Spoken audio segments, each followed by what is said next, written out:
அன்பார்ந்த விவசாய அனைவருக்கும் வணக்கம். அந்த வெள்ளைப்புல்லு கேட்கலன்னு சொல்கிறீங்க. வெள்ளைப்புல்லு பார்த்தா இம்மா பெரிய ஸ்டேஜே வந்து கேட்டுருக்கு. இது காரணம்னா இது இப்படி மூட்டோட வந்துடும்.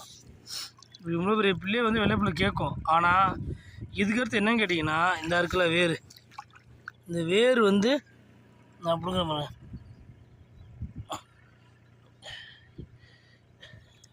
இந்த வேர் அழுகணும் அப்படின்னா நீங்கள் என்ன பண்ணால் தண்ணி வந்து நல்லா இம்மா பெரிய வேராக இருக்குது அந்த கலையோட வேர்.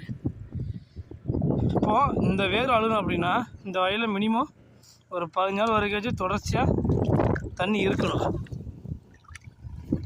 இதில் மிஸ்டேக் கூடுறதுனால தான் பின்னாடி வந்து களைகள் வந்து மறுபடியும் பிரச்சனை கொடுக்குறது. இங்கே பாருங்க, இது பூரா வெள்ளைப்புல்லு தான். வயலில் வந்து அதிக வெள்ளைப்புல்லு இருந்துச்சு, நெல்லோட வெள்ளைப்புல்லு வந்து அதிகமாக இருந்துச்சு.